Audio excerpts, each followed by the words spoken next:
SM Store, amanah dalam muamalah.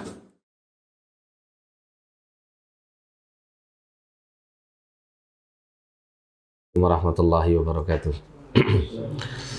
Alhamdulillahirabbil alamin wassalatu wassalamu ala asyrafil anbiya'i wal mursalin nabiyina Muhammadin wa ala alihi wa sahbihi ajma'in, amma ba'd.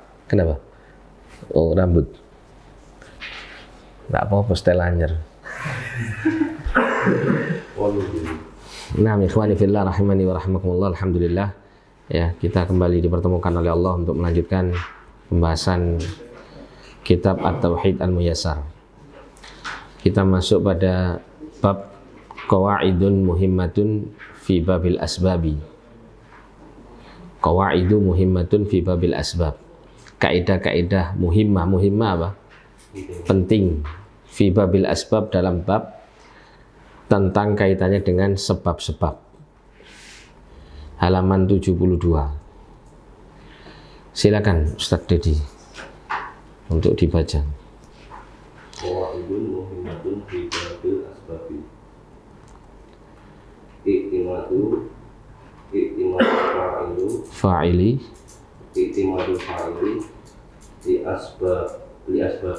lil asbabi yajibu an yakuna ala Allahi azza wa jalla la ala al-asbab, la ala as-sababi, la ala as-sababi nafsihi li'anna Allah azza wa jalla wa musabbibuha wa mujiduha. Iya, insyaallah lumayan ya. I'timadul fa'ili lil asbabi. Apa i'timadul fa'il? Artinya i'timad apa kemarin? Bersandarnya al-fa'ili. Al-fa'il bisa apa? Makna al-fa'il. Al-fa'il memakna al-fa'il. Pelaku. Bersandarnya pelaku lil asbabi kepada sebab-sebab. Insyaallah. Jadi antum kalau sering-sering belajar gini ya, baca Arab gini-gini, lama-lama ya nyantol. Nanti tinggal dipoles sedikit lah harokat-harokat belakangnya, itu belajarnya nanti di nahwu. Tapi akan lebih memudahkan belajar nahwunya nanti, lebih cepat karena sudah ngerti. I'timadul fa'ili lil asbabi, bersandarnya pelaku kepada sebab-sebab atau orang yang berbuat ya, kepada sebab-sebab, yajibu yang wajib, an yakuna 'ala Allahi azza wa jal, yang wajib ada ke atas Allah azza wa jal ya.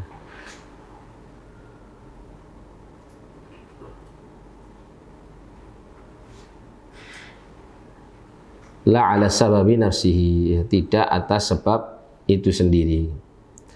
Jadi seorang pelaku ya, ketika dia berpegang teguh kepada sebab ya, atau dia menempuh sebab gitu maksudnya di sini, maka wajib bagi dia untuk meyakini bahwa sebab itu tidak serta-merta bisa memberikan pengaruh secara sendiri ya, secara sendirinya. Akan tetapi Allah lah yang memberikan pengaruh ya, melalui sebab tersebut. Li'anna Allah azza wa jalla huwa musabbib wa mujiduha, karena Allah azza wa jalla dialah yang menyebabkannya dan menjadikannya ada. Baik itu menjadikan hasil maupun sebabnya itu siapa? Allah subhanahu wa ta'ala gitu ya. Allah itu yang menciptakan sebab dan menciptakan hasil dari sebab ya. Misalnya ya, berkenaan dengan orang ketika dia sakit, dia menempuh sebab untuk mendapatkan kesembuhan dengan cara apa? Minum obat gitu ya. Kemudian dia sembuh, maka minum obatnya itu ciptaan Allah, sebab ya, berupa sebab ini, obatnya ini itu ciptaan Allah. kesembuhan itu datang dari Allah. Allah yang menyembuhkannya. Nah begitu. Sehingga orang itu ketika dia menempuh sebab, dia wajib untuk berpegang teguh dengan Allah Subhanahu wa taala, tidak kepada sebab itu sendiri. Yang kedua, lanjutkan Mas. Nama antilka al-asbabi, itu anna ya. an ya'lama anna tilka Al-asbaba ya. An ya'lama anna tilka al-asbaba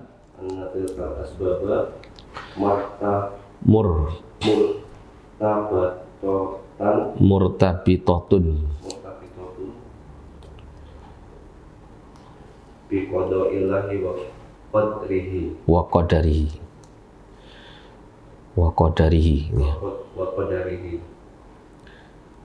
An ya'lama, hendaklah mengetahui, anna tilkal asbaba, bahwasanya sebab-sebab tersebut atau sebab-sebab itu murtabitatun, berhubungan gitu ya, bi qada'illahi wa qadarihi, dengan qada dan qadar Allah Subhanahu wa taala, dengan takdir Allah gitu, dengan ketentuan dan ketetapan dari Allah Subhanahu wa taala. Ya, karena tadi apa, sebab itu adalah Allah yang menciptakan, kan begitu ya. Allah yang menciptakan, maka tentunya mesti berkaitan dengan takdir Allah. Karena di antara bentuk takdir itu apa? Al-khalqu, kan itu ya, menciptakan. Jadi tidak mungkin sebab itu dia berdiri sendiri, tidak mungkin.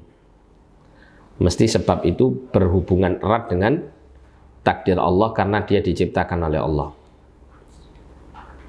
Nah, ini harus diyakini, gitu ya, harus diyakini. Jadi tidak hanya kepada ketentuan hasil kita serahkan kepada Allah,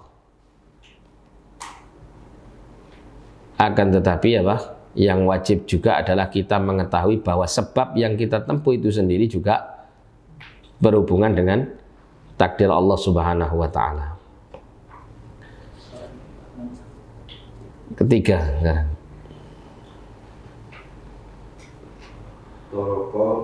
Turuku ya. Turuku isbatin anna syai'a. Pokoknya kalau ada anna gitu ya, an itu mesti fathah nanti belakang. Anna syai'a sababun ithnani. Iya. Jadi turuku isbatin anna syai'a sababun ithnani. Turuku isbatin itu artinya cara-cara untuk menetapkan. Cara-cara untuk menetapkan atau memastikan gitu ya. Anna syai'a, bahwasanya sesuatu itu sababun, sebab. Jadi cara-cara menetapkan bahwasanya sesuatu itu bisa sebagai sebab. Itu ada dua cara. Ithnani ada dua cara. Silakan. Al-awwalu an-tariqis syar'i. Iya, yang pertama adalah melalui jalan syariat. Melalui jalan syariat, terus mitaluhu ya. Al-asalu Ya. Sababun. Al-asalu sababun lisyifa'i. Ya. Wadaliluhu qawlu ta'ala fihi syifa'un linnas. Iya. Jadi melalui jalan syariat. Contohnya adalah ini ya, al-asalu sababun lisyifa'i. Madu itu adalah sebab untuk meraih kesembuhan. Dalilnya adalah firman Allah Ta'ala surat An-Nahl ayat 69, fihi syifa'un linnas. Di dalam madu itu terdapat kesembuhan atau penyembuhan bagi manusia, obat bagi manusia. Nah, dikatakan ini adalah melalui jalan syariat karena ada dalil dari Al-Quran bahwa madu itu adalah sebab untuk kesembuhan. Dilihat dari dalil, istilahnya an tariqis syar'i itu. Melalui jalan syariat itu maknanya adalah melalui dalil, ya, dilihat bersumber dari dalil. Ada nggak dalil Quran sunnahnya yang menyebutkan bahwa itu adalah sebagai sebab untuk meraih sesuatu? Nah, kalau ada berarti dibenarkan untuk menjadi sebab. Kalau tidak ada maka dilihat pada cara yang kedua. Silakan. Asani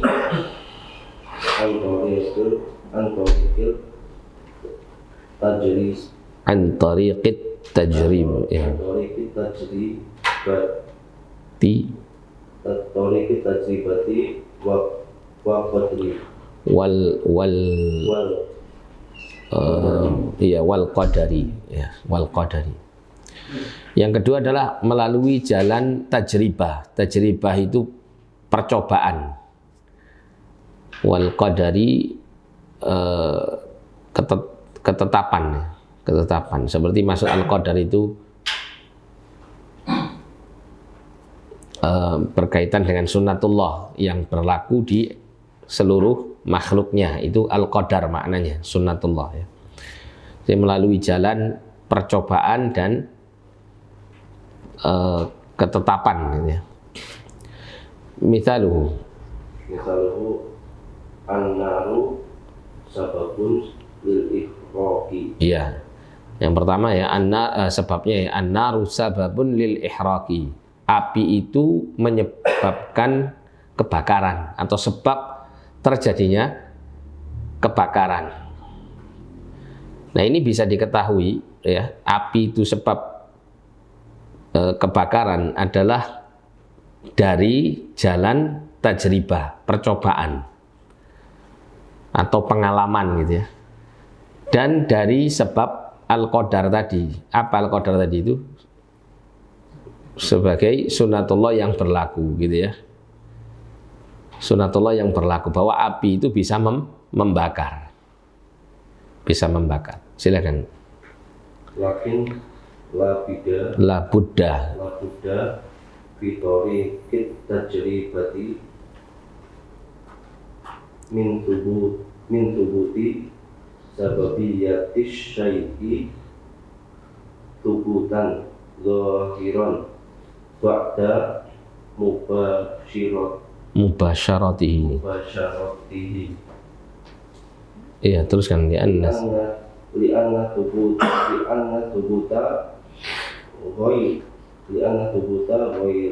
ghairul zahiri qad yakunu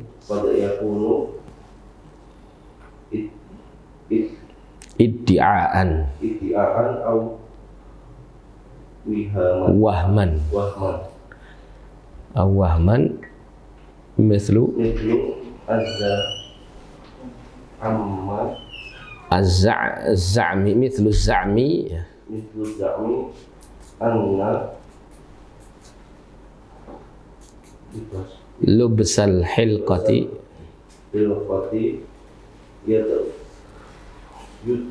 yadfa'u yadfa'ul aina gitu, yadfa'ul ain. Ya, lakin la budda fi tariqat tajribati min thubuti sababiyati syai'i thubutan zahiran ba'da mubasyaratihi. Akan tetapi wajib gitu ya, fi tariqat tajribah, melalui cara percobaan.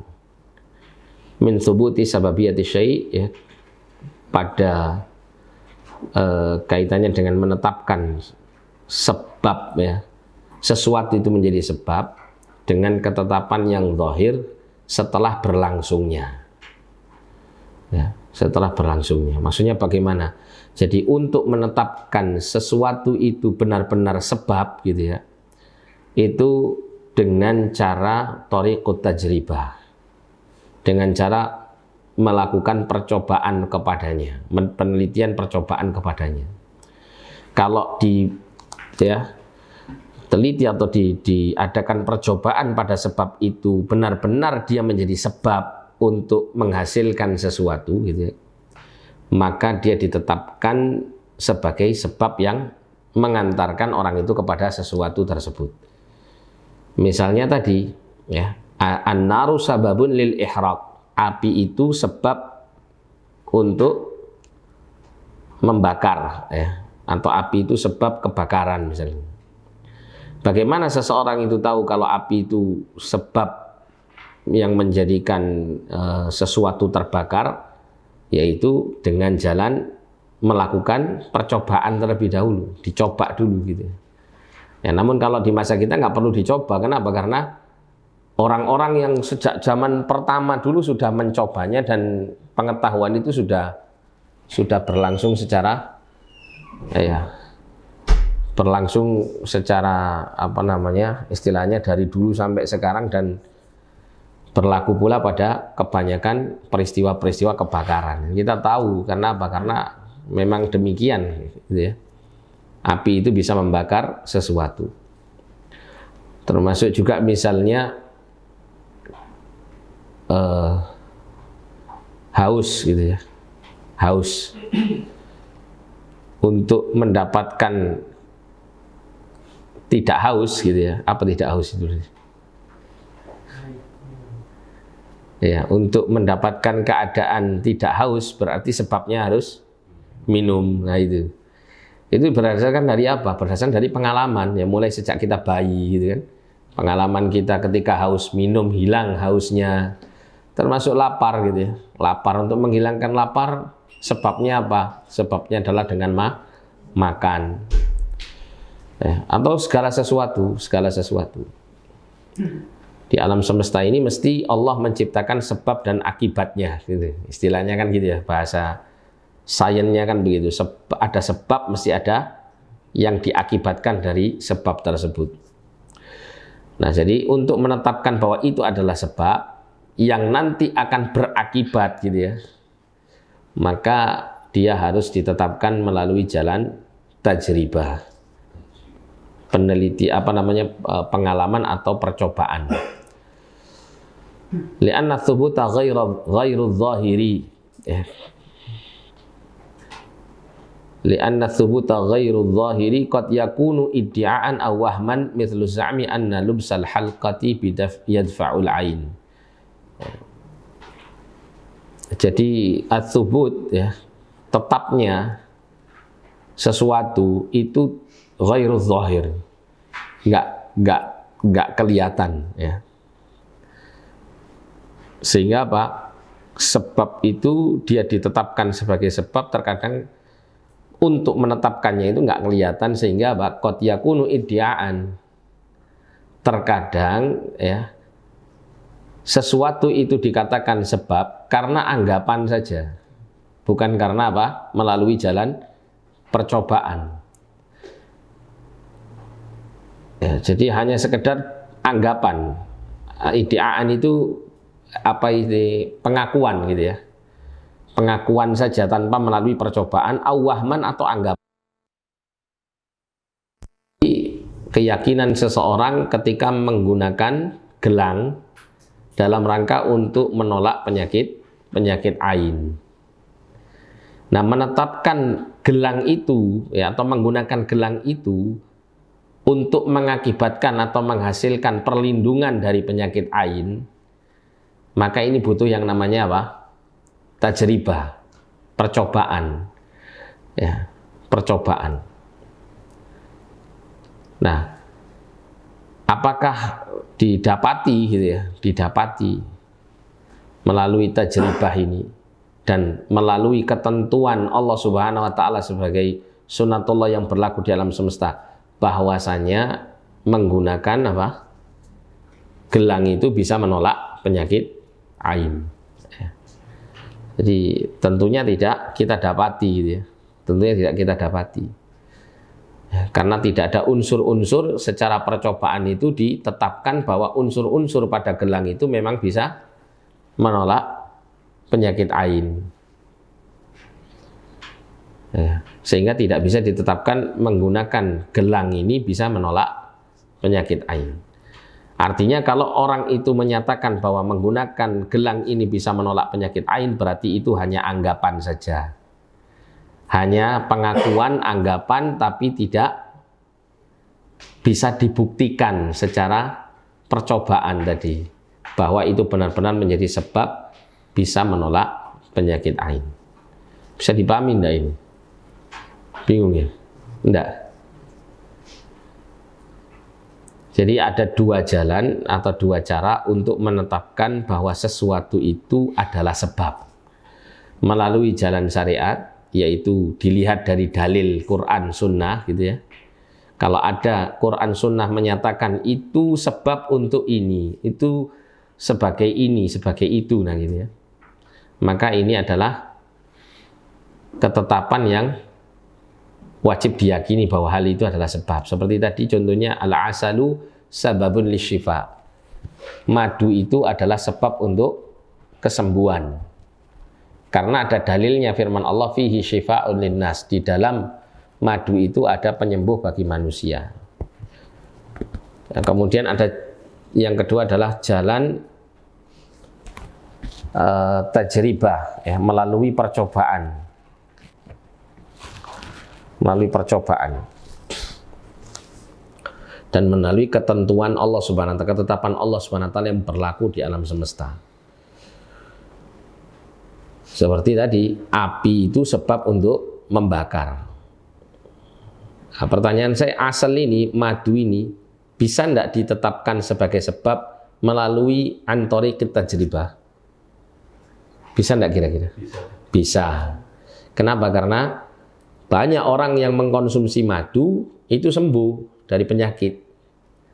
Dan kalau di masa sekarang mungkin penelitian itu bisa dilakukan atau percobaan itu lebih bisa dilakukan lebih detail lagi kan gitu ya.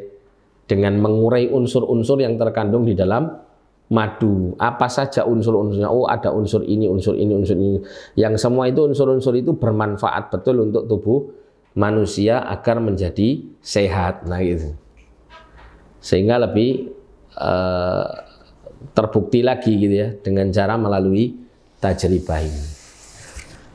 Namun contoh yang disebutkan tadi yang hanya sekedar anggapan tadi seperti menggunakan gelang untuk menolak penyakit ain.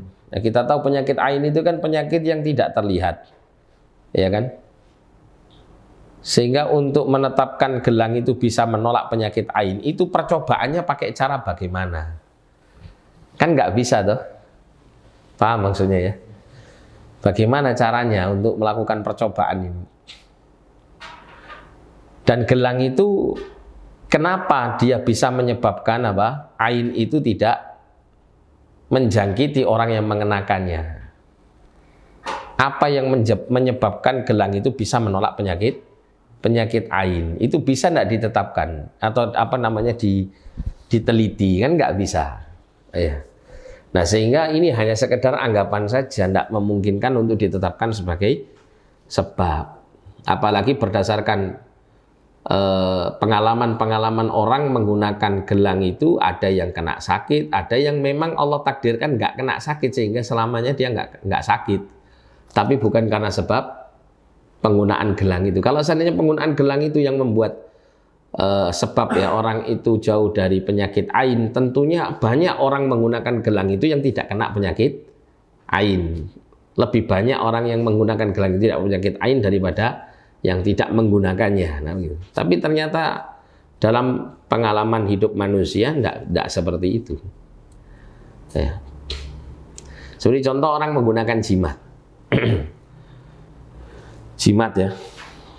Jimat, entah itu bentuknya kalung atau bentuknya sikep atau apa gitu ya.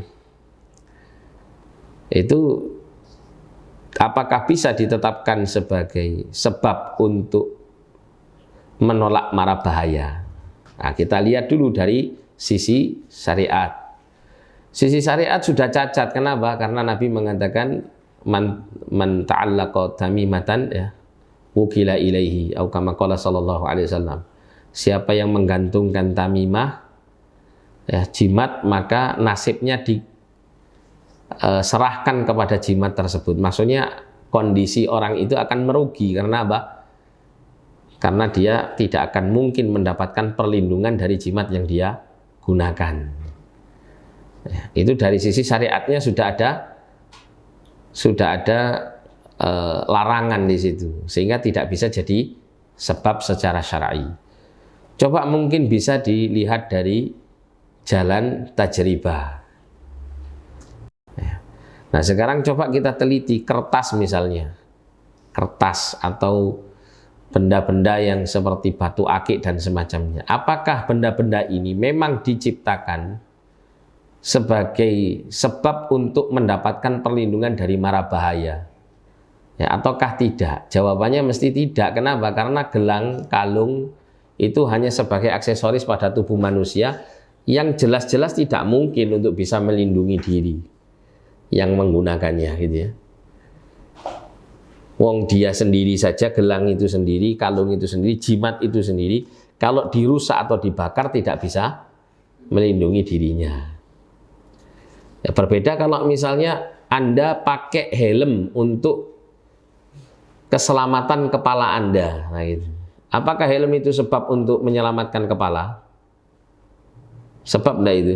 Ya. Sebab. Kenapa? Jelas karena helm didesain untuk memang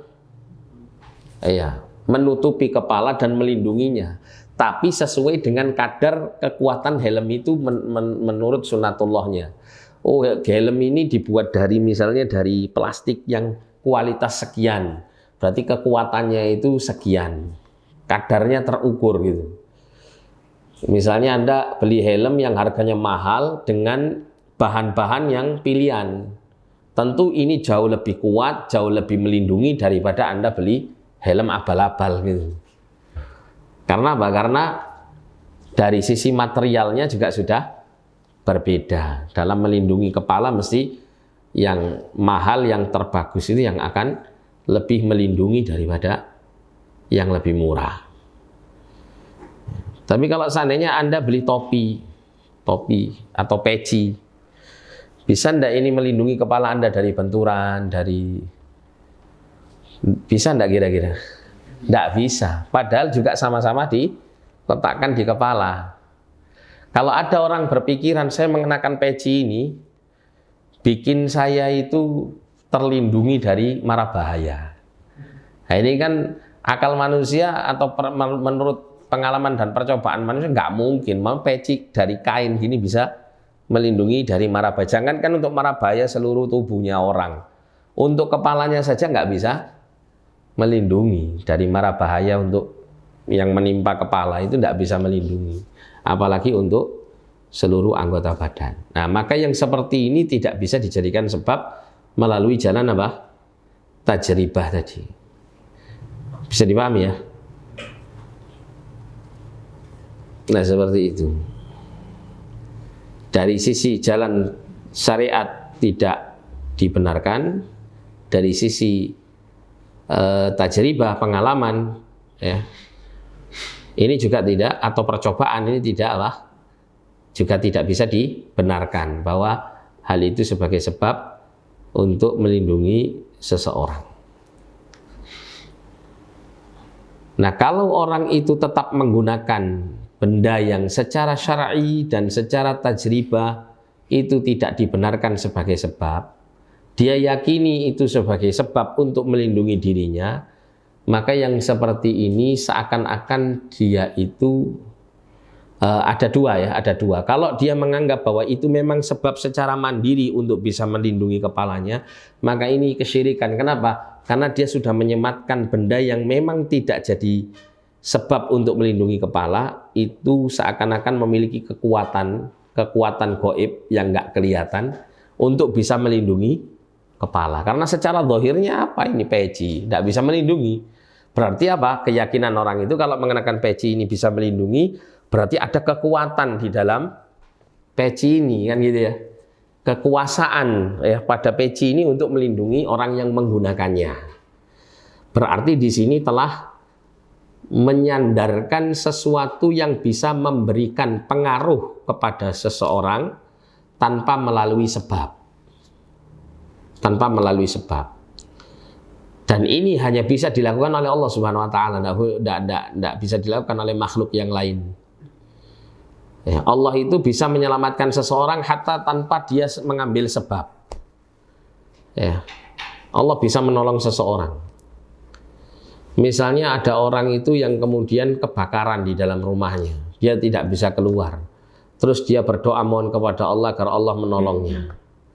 Ya. Tiba-tiba kemudian ya, dia bisa selamat tanpa melalui sebab apapun untuk menyelamatkannya.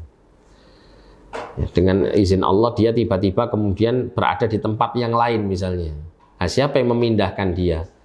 Ya, tentu bukan sebab, karena dia tidak kemana-mana, tidak mengambil sebab itu. Ya, dia hanya berdoa saja kepada Allah. Atau tiba-tiba Allah padamkan apinya, tiba-tiba padam. Atau seperti Nabiullah Ibrahim, Allah perintahkan api itu menjadi dingin dan menjadi selamat bagi Ibrahim.